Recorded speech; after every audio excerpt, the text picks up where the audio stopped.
26 दिसंबर सिख इतिहास का एक ऐसा दर्दनाक दिन था जिसे याद करके सभी की रूह कांप जाती है। इस दिन गुरु गोबिंद सिंह जी के दो छोटे साहिबजादों ने अपने धर्म को छोड़कर कोई दूसरा धर्म अपनाने से साफ मना कर दिया, बल्कि दीवार में जिंदा चिनवाए जाना हंसते हंसते स्वीकार कर लिया। अपनी शहीदी देकर उन्होंने पूरी दुनिया को दिखा दिया कि हमें अपने धर्म को बचाने के लिए मर मिटने से भी पीछे नहीं हटना चाहिए। वाहे गुरु, वाहे गुरु, वाहे गुरु। सरसा नदी पार करते समय गुरु गोबिंद सिंह जी की माता गुजरी जी और उनके दो छोटे साहिबजादे बाबा जोरावर सिंह जी और बाबा फतेह सिंह जी पानी के बहाव में बहते बहते सहेड़ी गांव जा पहुंचे, जहां उनकी मुलाकात अपने पुराने रसोइये गंगू ब्राह्मण से हुई। माता जी ने उसको देखकर बोला, तुम हमें रोपड़ की तरफ चलकर मेरे पुत्र गोबिंद से मिला दो। पर गंगू माता जी के पास मोहरों की थैली देखकर बेईमान हो गया। सोचने लगा किसी भी तरह ये धन मुझे हासिल हो जाए। उसने माता जी से कहा, जब मुगलों की सेना हट जाएगी तो मैं आपको गुरु जी के पास छोड़ आऊंगा, तब तक आप मेरे घर में शरण ले लें। वह दुष्ट ब्राह्मण केवल धन को देखकर उन्हें अपने घर ले आया। इतिहास में दर्ज है, भोजन करने के बाद जब माताजी रात को सो रहे थे तो आधी रात को गंगू ने माताजी की मोहरों की थैली चुरा ली। माताजी ने उसको चोरी करते देख लिया था, पर वे चुप रहे। अगली सुबह बड़े प्यार से पूछा, गंगू मेरी मोहरों की थैली नहीं मिल रही, कहाँ है? गंगू यह सुनकर बुरी तरह घबरा गया और बोला, माताजी आप मुझे अच्छा इनाम दे रहे हो। एक तो आपको मैंने अपने घर में जगह दी, दूसरा आप मुझे ही चोर बना रहे हो। यदि मुगलों को भनक मिल गई कि मैंने गुरु गोबिंद सिंह जी के परिवार को अपने घर में रखा है तो वे मेरे घर को ही तबाह कर देंगे। इसलिए अच्छा यही होगा कि आप मेरे घर से चले जाएं। माताजी ने तब बड़े धैर्य से गंगू से कहा, अगर तुम्हें धन की जरूरत थी तो मुझे कह देते, मैं तुम्हें अवश्य दे देती, पर चोरी करने की क्या जरूरत थी? गंगू शर्मिंदा होने की जगह बल्कि और भड़क गया। उसने मोरिंडा के सिपाहियों को खबर करके माताजी और साहिबजादों को गिरफ्तार करवा दिया। मोरिंडे की कोतवाली में उन्हें रात भर कैद रखा गया, जहां आजकल गुरुद्वारा कोतवाली साहिब सुशोभित है। इतिहास में दर्ज है कि अगले दिन उन्हें सरहंद ले जाया गया। सरहंद का नवाब वजीर खान गुरु गोबिंद सिंह जी के परिवार को अपने पास देखकर बहुत खुश हुआ। उसने हुक्म दिया कि इन तीनों को ठंडे बुर्ज में कैद किया जाए। माता गुजरी जी और दोनों छोटे साहिबजादों को ठंडे बुर्ज भेज दिया गया। वजीर खान ने तब ऐलान कर दिया कि गुरु गोबिंद सिंह जी के परिवार को भूखा प्यासा रखा जाए। अगर कोई उनकी मदद करेगा तो उसे सख्त से सख्त सजा दी जाएगी। इस प्रकार शाही हुक्म के अनुसार ना उन्हें खाना दिया गया, ना कोई गर्म कपड़ा दिया गया। दादी माँ अपने छोटे साहिबजादों को अत्यंत ठंड में अपनी छाती से चिपकाकर सुलाती रही। इतिहास में दर्ज है, इतने सख्त पहरे के बावजूद भी गुरु घर का एक सेवक था, भाई मोतीराम मेहरा, जिसने माताजी और साहिबजादों को 3 दिन ठंडे बुर्ज में दूध पिलाने की सेवा निभाई थी। कुछ दिन बाद जब वजीर खां को मोती मेहरा के बारे में पता चला तो उसने मोती मेहरा समेत उसके सारे परिवार को कोलू में पीसकर शहीद कर दिया था।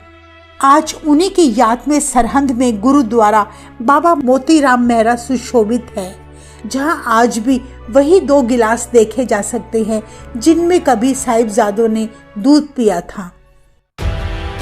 अगले दिन 9 साल और 6 साल के मासूम बच्चों को वजीर खां की कचहरी में पेश किया गया, जहां जाते ही साहिबजादों ने गरज कर फतेह बुलाई। वजीर खां सुनते ही आग बबूला हो गया और साहिबजादों की दिलेरी देखकर दंग रह गया। पहले दिन उन्हें ढेरों लालच दिए गए, पर साहिबजादों ने उनकी कोई बात ना मानी। वजीर खान ने सोचा था कि ये तो कोई साधारण बच्चे होंगे जो जरा सा लालच देकर मान जाएंगे, पर वो यह नहीं जानता था कि वो गुरु गोबिंद सिंह जी के शेर हैं, जिन्हें कोई लालच हिला नहीं सकता। इसके बाद साहिबजादों को माता गुजरी जी के पास भेज दिया गया। गुजरी जी अपने बच्चों की दिलेरी भरी बातें सुनकर बहुत खुश हुई और कहा, शाबाश बच्चों, आज तुमने अपने दादा और पिता की शान को कायम रखा है। अगले दिन फिर साहिबजादों को कचहरी में पेश किया गया। बहुत से लालच और डरावे दिए गए, पर बच्चे अडोल रहे। इतिहास में दर्ज है कि दूसरे दिन वजीर खान ने कचहरी का प्रवेश द्वार बंद कर दिया था और एक छोटी सी खिड़की खोल दी ताकि कचहरी में प्रवेश करने के लिए साहिबजादे नवाब के आगे सिर झुकाकर आए। इस तरह वजीर खान साहिबजादों को अपने आगे किसी भी तरह झुकाना चाहता था, लेकिन कलगीधर गुरु गोबिंद सिंह जी के पुत्रों ने पहले अपने चरण अंदर किए, फिर अपना शीश लंघाया। साहिबजादों के ऐसे व्यवहार को देखकर वजीर खां जल भुन गया। उसने साहिबजादों को इस्लाम धर्म अपनाने पर बहुत जोर डाला। साहिबजादों ने इनकार कर दिया और गरज कर वाहेगुरु जी का खालसा, वाहेगुरु जी की फतेह बुलाने लगे। तब मुगलों को ऐसा प्रतीत हुआ जैसे किसी सांप ने उन्हें डंक मार लिया हो। वजीर खां उन्हें लालच और डरावे देने लगा, पर गुरु गोबिंद सिंह जी के शेरों ने संयम नहीं खोया। वजीर खान ने दोनों साहिबजादों को कहा कि तुम इस्लाम धर्म अपना लो तो हम तुम्हें छोड़ देंगे। तो साहिबजादों ने कहा, जालिम वजीर खां, मुसलमान बनकर भी तो हमें एक दिन मरना ही है, फिर हम अपना सिख धर्म क्यों छोड़े? क्या तेरी मौत नहीं आनी अगर तू मुसलमान है? तू हमें स्वर्ग की परियों का क्या लालच देता है? हमारे घर की मर्यादा बेगम नहीं, मौत है। ऐसी बातें वजीर खां को बर्दाश्त ना हुई। वह बोला, तुम अभी बहुत छोटे हो, फूलों के समान हो। मैं जैसे जैसे तुम पर तरस करता हूँ तुम अकड़ते जा रहे हो। अगर तुम इस्लाम कबूल नहीं करोगे तो मैं तुम्हारा कत्ल करवा दूंगा। जुल्मों की आंधी आती देखकर मलेर कोटला का खान, जो बड़ी देर से खामोश खड़ा देख रहा था, वह बोला, वजीर खां, कुछ तो खुदा का खौफ करो। कुरान की किस आयत में लिखा है कि बच्चों का कत्ल करो? तुम्हारा सरहंद पापों के भार तले पाताल में गर्क हो जाएगा। इतना सुनकर वजीर खां थोड़ा घबरा गया। तब उसे लगा शायद वह बहुत बड़ा गुनाह करने जा रहा है। वजीर खां का दिल पिघलता देखकर तब दीवान सुच्चानंद बोल उठा, ये तो काफिर के पुत्र हैं, एक मिनट भी जीवित नहीं रहने चाहिए। उस समय सुच्चानंद ने आग में घी डालने का काम किया। वजीर खां ने जानबूझकर तब बच्चों को डराने के लिए कहा, तुम्हारे पिता गोबिंद सिंह जी और बड़े दो भाई चमकौर की जंग में मारे जा चुके हैं। इस जहान में अब तुम्हारा कोई नहीं बचा, इसलिए तुम चुपचाप इस्लाम स्वीकार कर लो, तब तुम्हारी जानें बख्श दी जाएंगी। तब साहिबजादे जोरावर सिंह ने कहा, अगर तू हमें छोड़ भी देगा तो हम अपने गुरु पिता का काम संभालेंगे। हम अमृत छकाकर लाखों सिंह तैयार करेंगे, तेरे जैसे जुल्मियों को कोहलू में पीसेंगे ताकि जुल्मों से दुखी धरती सुख का सांस ले सके। तेरे जुल्म के विरुद्ध तलवार उठाकर तेरी शाही फौज का सत्यानाश करेंगे। साहिबजादों के मुख से ऐसे कटु वचन सुनकर वजीर खान ने तभी हुक्म दिया कि अब इन काफिरों को मेरी आंखों से दूर ले जाओ और इन्हें जिंदा दीवार में चिनवा दो। तीसरे दिन वजीर खां के सिपाही साहिबजादों को कचहरी ले जाने के लिए आए। तब माता गुजरी जी ने कहा, उठो मेरे शेर पुत्रों। उनका मुख चूम कर कहा, मेरे छोटे वीरों, तुम उस गोविंद के लाल हो जिसने धरती के सारे दर्द मिटा दिए, जिसका नाम लेने से पापी भी थर थर कांपते हैं। कभी दुश्मनों के सामने उन्होंने हार नहीं मानी। अगर तुम्हें दुश्मन लाखों की दौलत भी दे तो भी मेरे लाडलो हार ना मानना। अपने धर्म को दाग मत लगने देना।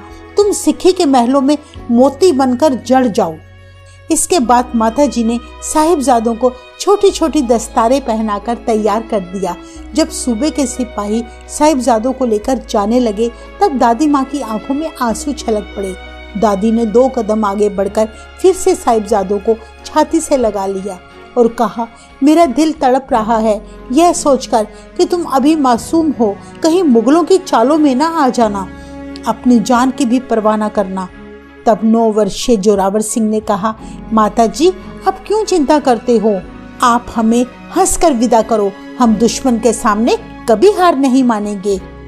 6 वर्षीय साहिबजादा फतेह सिंह जी ने अपनी छोटी सी बाजू फैलाकर कहा, माता जी आप मत रो, क्या आपको हम पर यकीन नहीं? 5वें गुरु पिता अर्जुन देव जी की शहादत और गुरु तेग बहादुर जी की शहादत को याद करो। अपने छोटे छोटे पोतों के मुंह से ऐसी बातें सुनकर माता जी को तब यकीन हो गया कि मेरे पुत्र कभी दुश्मन के आगे झुकेंगे नहीं। इसके बाद कचहरी में पेश होकर वजीर खां के सिपाहियों ने साहिबजादों के पैरों में जंजीरें डाल दी। उन्हें नींवों में खड़ा करके दीवारें चारों तरफ से बनानी शुरू कर दी। असहनीय दर्द से भरकर वहां की धरती भी तब तड़प गई होगी। उस वक्त मानो सारी कुदरत पर जबर जुल्म का अंधेरा छा गया होगा। मासूम साहिबजादों के साथ होता अत्याचार देखकर तब लोगों ने पापी वजीर खां और गंगू ब्राह्मण को बड़ी बद्दुआएं दी। उस समय तो पत्थर के कलेजे वाले जल्लादों की आंखों से भी आंसू बह निकले। पर कलगीधर गुरु गोबिंद सिंह जी के 9 साल और 6 साल के मासूमों ने हार ना मानी। वजीर खां तब बोला, अभी भी वक्त है, बच्चों इस्लाम कबूल कर लो। तब साहिबजादा जोरावर सिंह जी ने कहा, वजीर खां जो तेरे मन की इच्छा है तू पूरी कर ले। अभी कोई और भी घिनौना जुल्म है तो वो भी कर ले, ताकि तेरे मन की कोई ख्वाहिश अधूरी ना रह जाए। पर हमने तुझसे हार नहीं माननी, हमने तो फतेह गरज के बुलानी है। तब साहिबजादा फतेह सिंह ने गरज के जयकारा लगाया, बोले सो निहाल, सत श्री अकाल। उन्हें मौत का कोई भय नहीं था। वजीर खां साहिबजादों के हौसले देख देख कर बहुत शर्मिंदा हो रहा था। हर बार वजीर खां को मुंह तोड़ जवाब मिलता रहा। साहिबजादों को अनेकों तुर्क बनने के लालच, जागीरे, बादशाहत देने के लालच दिए गए, पर उन सच्ची रूहों ने उनकी एक ना मानी, बल्कि अपनी छोटी छोटी बाजुएं फैलाकर सूबे को बोले, हम तेरी बख्शी हुई जिंदगी से तो मौत को 100 बार प्रणाम करते हैं। इसके बाद साहिबजादों को शाशल बेग और बाशल बेग जल्लादों के द्वारा नीमों में चिनवाने का हुक्म दे दिया गया। कुछ ही पल में दीवारें खड़ी कर दी गई। जैसे ही दीवार साहिबजादे के घुटने तक आ गई तो जल्लाद कांप उठा, उसका दिल दहल गया। उन मासूमों के घुटने दीवार में अटक रहे थे। जल्लाद दीवार सीधी खड़ी करने के लिए ईंटें तोड़ तोड़ कर लगाने लगा तो साहिबजादे ने गरज के कहा, देखो कहीं घुटनों की वजह से दीवार टेढ़ी ना बन जाए। सिख इतिहास में युगों युगों तक अटल रहेगी ये दीवार। इस दीवार में जरा संभल कर ईंटें लगाना। कहते हैं तब जल्लादों ने दीवार सीधी बनाने के लिए उन घुटनों को छील दिया। उन मासूमों के खून से धरती लाल हो उठी। दोनों बच्चे जपजी साहिब का पाठ करते रहे। जब दीवार बाबा फतेह सिंह जी की ठोडी तक आई तब साहिबजादा जोरावर सिंह की आंखों में आंसू भर गए, पर उन्होंने आह तक न भरी। तब बाबा फतेह सिंह जी ने कहा, भाई तू कहीं हिम्मत ना हार जाना। मेरे जाने के बाद दादी माँ ने कहा था, धर्म को दाग नहीं लगाना। तुम उस दादा के पोते हो जिन्होंने सारे हिंद की इज्जत रखी है। तब जोरावर सिंह ने बाबा फतेह सिंह की तरफ मोह भरी नजरों से देखकर कहा, मैं बिल्कुल भयभीत नहीं हूँ, पर मन में ख्याल आ गया कि तू मेरे से उम्र में छोटा है और मुझसे पहले ही शहीद हो चला है। मैं तुझे अपनी बाहों में लेकर आखिरी बार प्यार भी नहीं कर सका। दुनिया से रुखसत होते समय साहिबजादे ने गरज के फतेह बुलाई। वहां खड़े सारे पापी कांप उठे। खूनी दीवार लहू के साथ लथपथ होकर तैयार हो गई। तब तक वे दोनों इलाही नूर शहादतें प्राप्त कर चुके थे। माता गुजरी जी को जब अपने पोतों की कुर्बानी का पता लगा तो वे भी उसी समय सचखंड चली गईं।